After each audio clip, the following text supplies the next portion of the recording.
Hello, and welcome to my channel. I'm Margaret, and here I share real-life stories from my friends at the nursing home. The day my husband's daughter changed the locks was the day I realized I had no house, no family, and no name on paper. Not even the mailbox bore it anymore.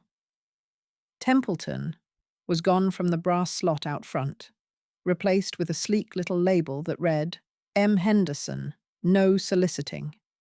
I stood there in the drizzle, holding a beige plastic bin of his things. Cufflinks, his travel shaving kit, and one old tie I couldn't throw out. And I felt 40 years disappear from my life in a single blink. You should have known this was coming, she'd said on the phone 3 days earlier. He made his wishes clear. But he hadn't. Not really. The man I nursed through hospice, the man I bathed when he couldn't lift his own arms, the man I kissed goodnight every evening even when his eyes stopped knowing who I was. That man had whispered to me the night before he slipped away, "You'll be okay, Lo. I left you the garden." The garden, the house, the kitchen where I baked his birthday pies even when he couldn't chew. Turns out what he left me was a lie, or a promise stolen before the ink could dry. My name is Lorraine Templeton. I am 68 years old. I make a mean bourbon pecan pie, and I used to think grace was something you served with a smile. I met Peter Templeton when I was 41. I had one marriage behind me, one son who didn't speak to me, and hadn't since he was 19, and a catering business that barely paid the bills. Peter came to one of my luncheons. City officials, fancy wives, a fundraiser for an art museum I couldn't afford to walk through, and asked who'd made the peach biscuits. "Yours truly," I'd said.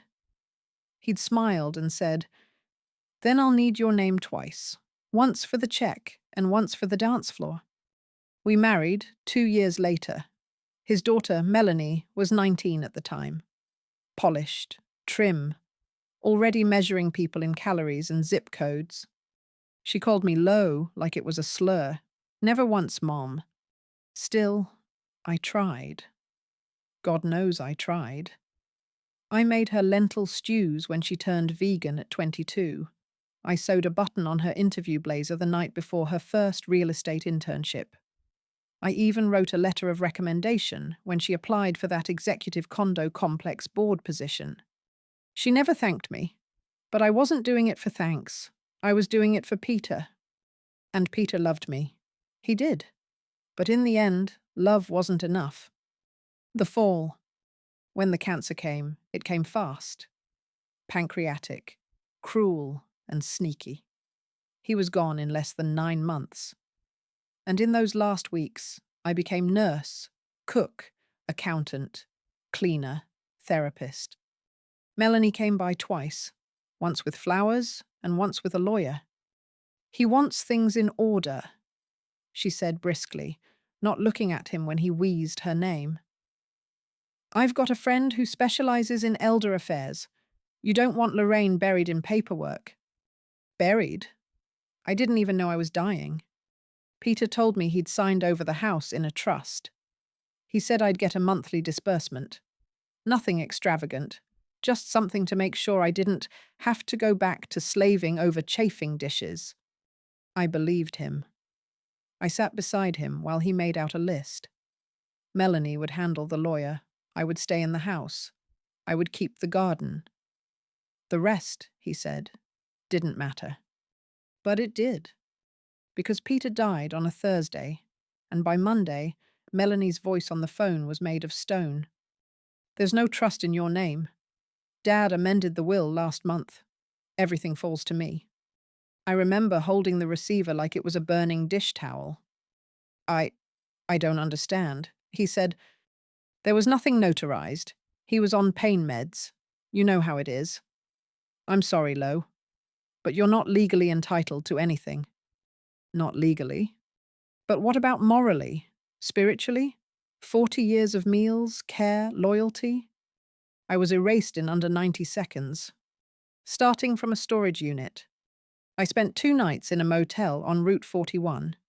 It smelled like mildew and despair. Then I found a senior shelter that offered 3 months of temporary housing if you attended a budgeting class. I signed up, wrote my name on the clipboard with trembling hands. Lorraine Templeton. Still writing it like it meant something. My catering tools, my mixer, my knives, my mother's recipe box, went into a storage unit with a code I taped to the inside of my shoe.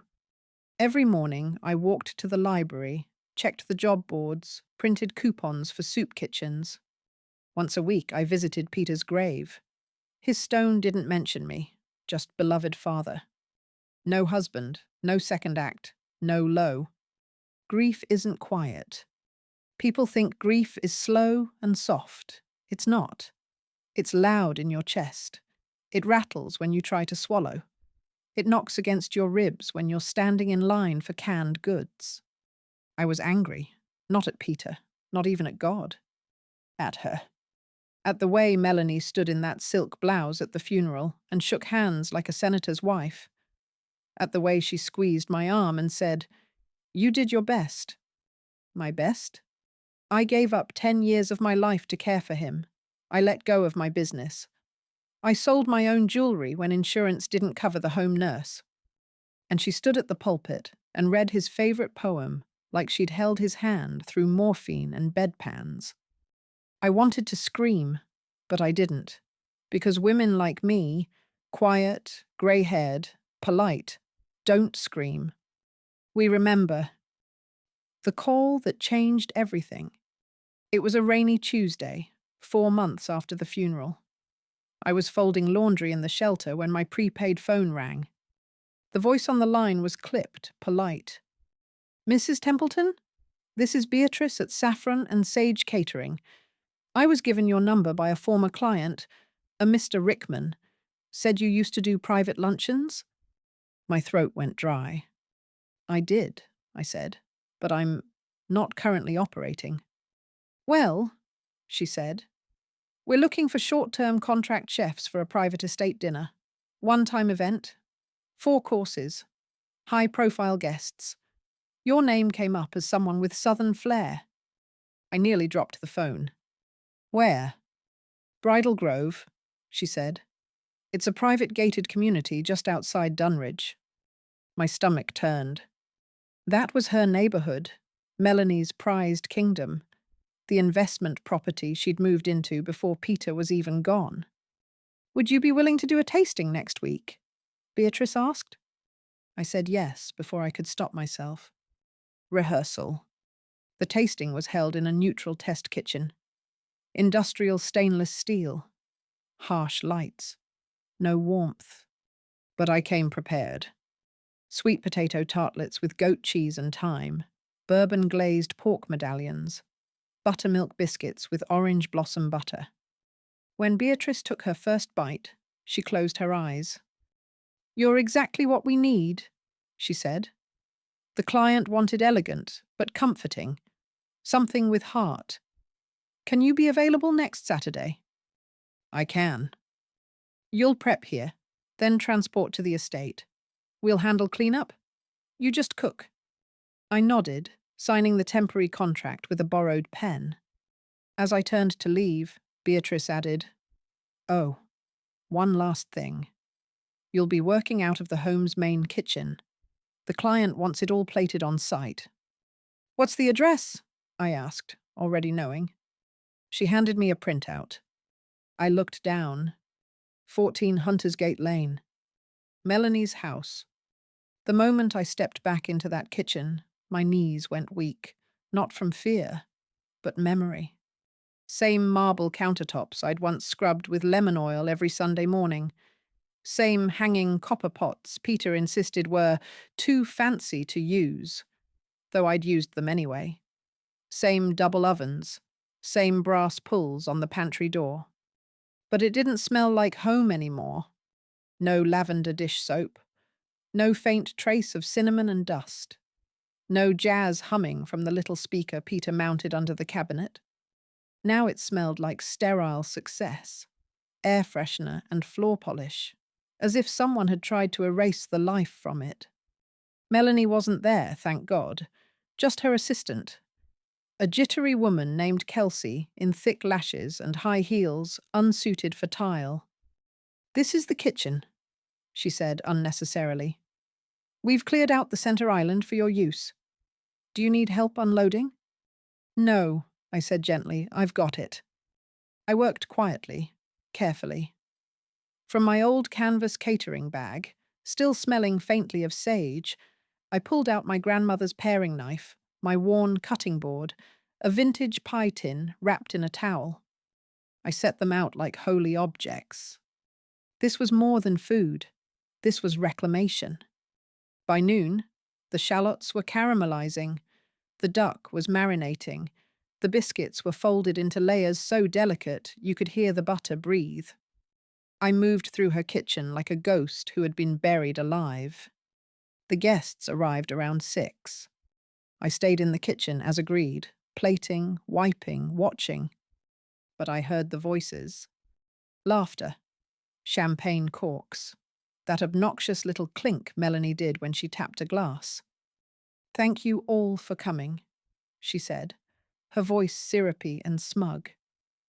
"It means so much to me to host you in my home. My father always believed in the power of good food and good company." "My father?" I gripped the counter so hard my knuckles turned white. "And tonight," she continued, "we have a very special menu, all prepared by a private chef I sourced myself, a real local talent." She didn't say my name, didn't dare say it. She served my duck confit under her own name. My biscuits became inspired by Southern heritage. The peach cobbler, my signature, was labeled as an old family favorite. Whose family? Not hers. Not anymore. I didn't say anything that night. Just packed up my knives, wiped the counters, and left through the garage. But the next morning, I called Beatrice. "Do you need any help for upcoming bookings?" I asked. "Prep work, freelance plating, whatever you've got." There was a pause. "You sure? That was an intense night." "I'm sure." She sighed, then said, "Funny. The client actually gave glowing feedback, said the meal was unforgettable." Unforgettable. That word stayed with me. Over the next 6 weeks, I worked 4 more private dinners, all within a 5-mile radius of that house. Turns out, Melanie's little gated community was hungry for Southern cuisine. They didn't want foam or edible flowers. They wanted comfort. They wanted warmth. They wanted the kind of food you remembered long after the plate was gone. They wanted me. They just didn't know it yet. And so I leaned in. I cooked. I smiled. I stayed silent.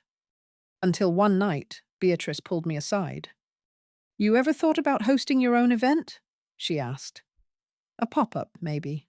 Something branded." I shook my head. "I don't have a kitchen. Or money." She leaned in. "I have a venue. You bring the name." That night, I sat in the shelter's community room with a yellow notepad. What would I call it? Not Templeton. That name was gone. Buried. Not Lowe's Kitchen. Too sweet. Too small. Then I remembered an old magnet from our first home together, back when Peter and I still shared meals at the table, and Melanie still called me Lorraine instead of her. It read, "Hospitality is strength."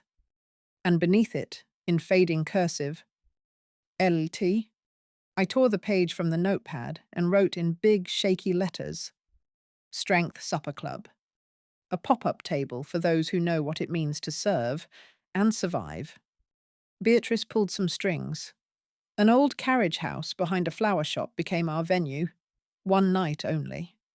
We invited 20 guests. No assigned seating, no name tags. Just one long table, a handwritten menu, and me. Apron starched, lipstick on, silver hair pulled back in a low knot. I cooked with my whole soul. Gumbo with shrimp and okra. Slow roasted brisket with cracked pepper bark. Biscuits, the same ones Melanie stole, only better.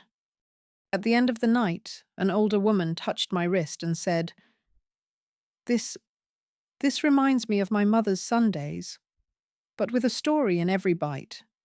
I smiled. It's been a long story. Within a month, we had 3 more events booked. Within 2, I was able to move into a tiny in-law unit behind Beatrice's cousin's house. Just 1 bedroom and a galley kitchen, but it had a porch swing and morning light. For the first time in a year, I bought my own butter again. I didn't speak of Melanie. Didn't need to, because the women who came to my suppers weren't interested in gossip. They were interested in grit. They had their own betrayals, their own stories, their own invisible scars. And they showed up with open hearts. It was a Friday when the call came. A woman named Gloria, a quiet voice, expensive sounding. My daughter is turning 40, she said. She's a difficult woman, very particular. I want something real for her party. Not caviar, not fusion. I want the food to remind her there are things she doesn't know. I blinked. What kind of things? Things that come from love. We agreed on the date. She sent over the address. I stared at it. 14 Hunters Gate Lane. Again. But this time, it wasn't Melanie who booked me. It was her mother-in-law. I arrived early. Kelsey, the assistant, opened the door with a startled expression. Oh, you again. I didn't smile. I'm here for Gloria's booking.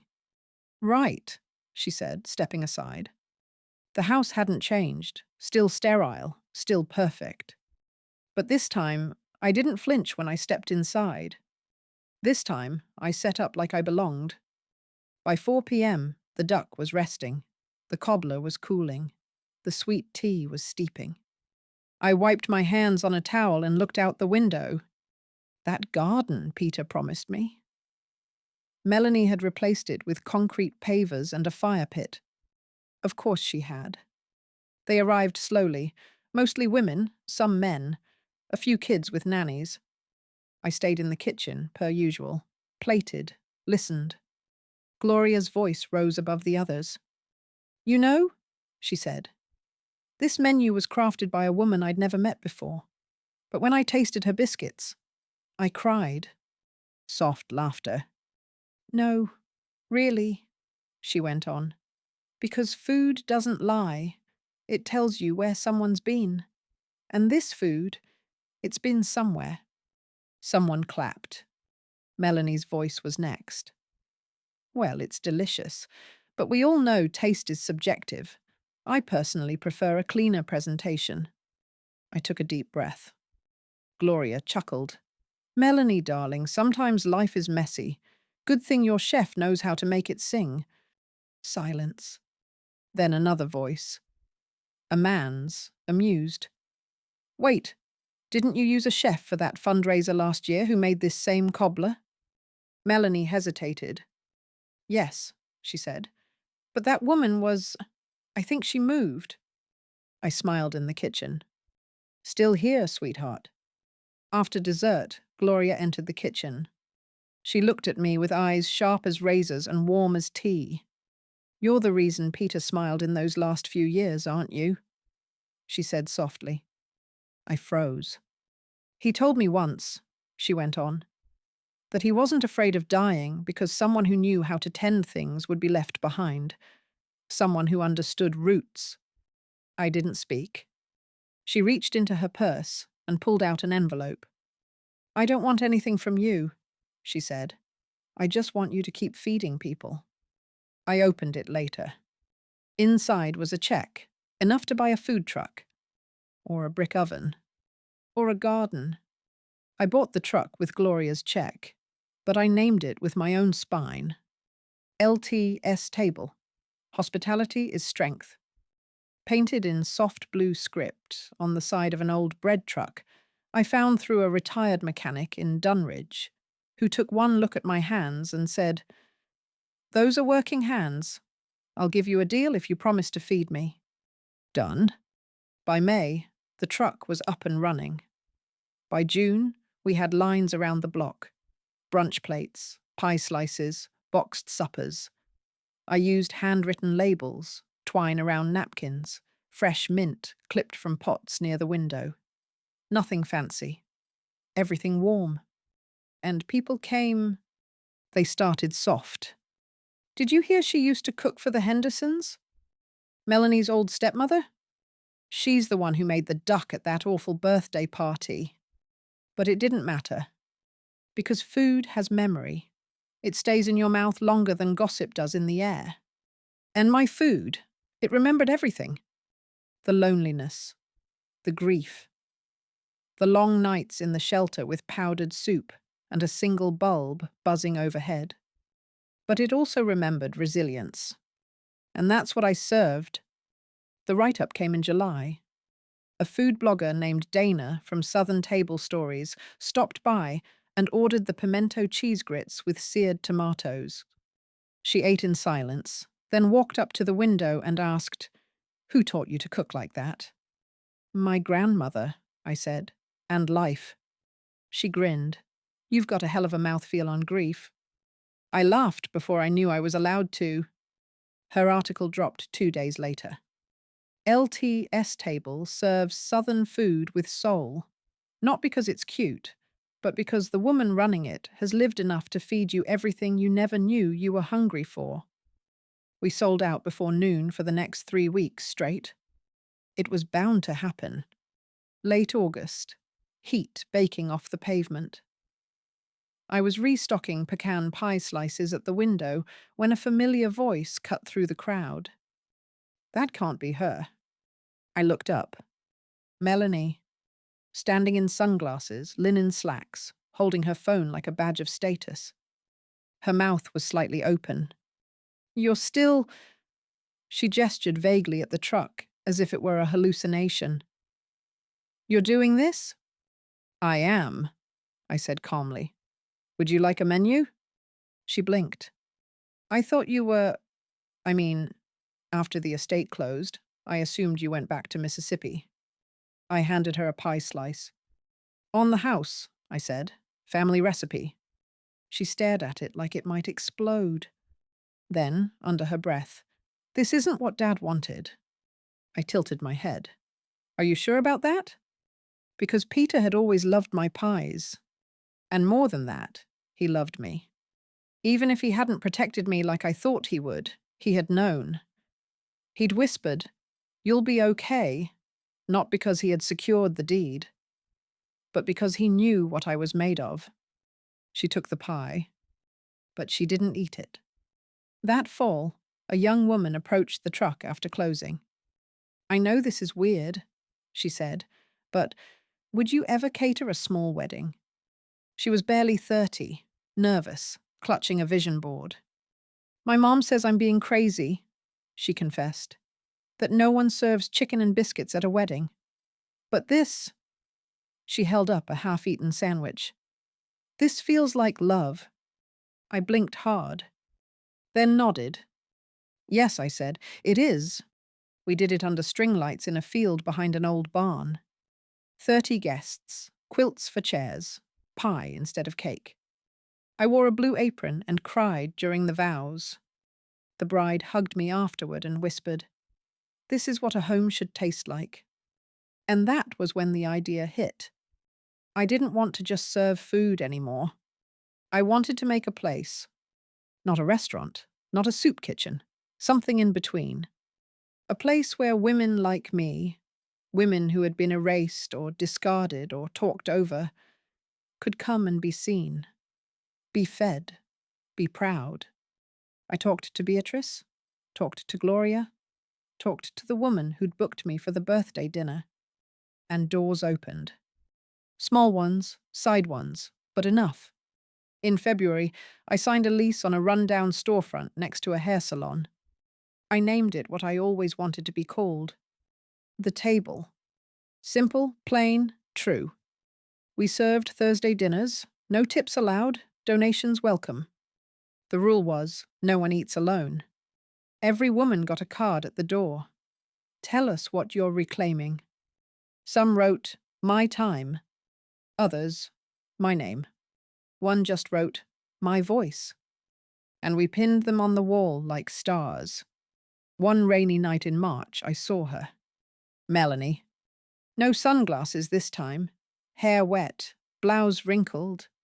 She didn't see me at first. She was looking at the wall, the cards. Then she turned. Her face flickered. I didn't know this was yours, she said. I wiped my hands on my apron. Most people don't until they sit down. She didn't sit, just looked around, at the food, the women, the stories. You could have fought me, she said suddenly, legally. I could have, I replied. But you didn't. I smiled softly. Number I cooked. I never got an apology. Not really. But 3 weeks later, a letter arrived. No return address. Inside, one old photo of me and Peter on our porch, back when he still laughed with his whole body, and one handwritten note. He never stopped loving you. I don't know why I tried so hard to pretend otherwise. I suppose I was scared you were the real thing. You were. You are. I folded it slowly, then slid it under the sugar jar at the table. Not framed. Not displayed. Just kept. Like spice. Quiet. Essential. They started calling it the Thursday light. Not officially. That was still just the table. But that's what folks said when they passed the windows on Thursdays and saw the glow. That must be the Thursday light. It wasn't anything fancy. Just warm bulbs strung along the ceiling, a few mismatched candle holders, and pots of rosemary tucked near the sills. But it had a way of softening faces, of making tired shoulders drop. Women arrived with creases between their brows and left with pie on their teeth. Every week it grew.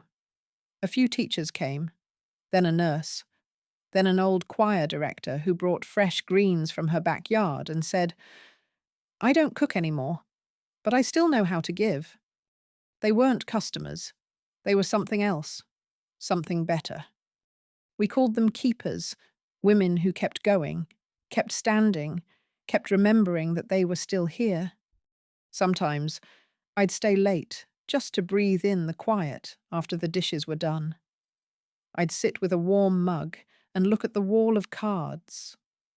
All those little confessions written in pen. I'm not invisible.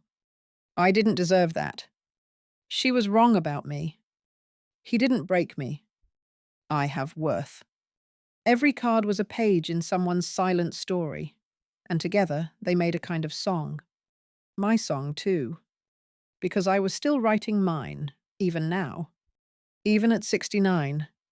Even after losing everything I thought was home. Turns out, home isn't the deed to a house. It's a room that remembers your name. One morning in April, I got a call from a local community college. They'd heard about the truck, the pop-ups, the Thursday light. We're starting a culinary mentorship program for women over 40. Some are changing careers, some are coming out of hardship or incarceration. Would you consider helping us build the kitchen curriculum? I blinked into the phone. You want me to teach? The woman laughed. Miss Templeton, we want them to learn how to survive, not just sauté, and they need someone who knows how to do both. I said yes before I even sat down. Every Tuesday, I took the bus to the campus and taught a 2-hour lab. Basic knife skills, seasoning philosophy, and, my favorite, how to fix a dish that went wrong without throwing it in the trash. They leaned in for that one, because they knew what it was to be a dish someone almost threw away. By summer, I'd trained 8 women. 3 got kitchen jobs, 2 started side hustles. 1 became my assistant at the table. She called me Miss L. I called her next. One Thursday afternoon, I noticed Melanie's car parked across the street. Not at the table, but near the curb. She sat there for a while. Didn't get out. Just watched. Then she left. The next week, she came again. This time she crossed the street, paused in front of the door. I kept stirring the gumbo, pretended I hadn't seen her. She didn't enter, just looked up at the hand-painted sign in the window that read, "Hospitality is strength." And for a moment, just one flicker, I saw something shift in her face. Not softness exactly, but removal. As if she was finally letting go of the story she'd written about me. The one where I didn't matter. The one where I disappeared. I didn't wave. She didn't nod. But some stories don't end in reunion. They end in release. I still visited Peter's grave once in a while. Not often. Just on cool mornings when the air smelled like earth and lavender. I brought him pie. The good kind. Brown sugar crust, a little bourbon in the filling. Set it down beside the stone. Whispered whatever needed whispering. Then I left it for the ants and the wind. One morning, there was a small bundle of flowers beside the pie. No note. But tied around the stems was a ribbon I recognized. It had once been in Melanie's hair. The day I turned 70, the table was standing room only. We served fried green tomato stacks with garlic aioli. There were candles in cornbread muffins and a lemon chess pie with my name written in icing. Beatrice was there. Gloria brought her grandchildren. Even Dana, the food writer, came back and asked for a second helping. One woman toasted me, a teacher who'd come every week since February. She stood on a chair with her wine glass and said, "To the woman who fed us with grief and taught us how to season it into something worth sharing." I laughed so hard I cried. After everyone left, I stayed behind to sweep and wipe the counters. The wall of cards was so full, it had started curling at the edges. I added one more. Wrote it slow. Wrote it true. She thought I'd be dead by Christmas. I made supper instead. I pinned it at the top. And then I went home, to the little in-law unit with the porch swing and mint by the windowsill, and made myself a plate. Duck confit. Warm cornbread, a glass of red wine. And silence. The good kind. The kind that means you've finally said everything you needed to say. Not with words, but with flour and fire, and remembering your own name. Lorraine Templeton. Still cooking. Still here. Still rising.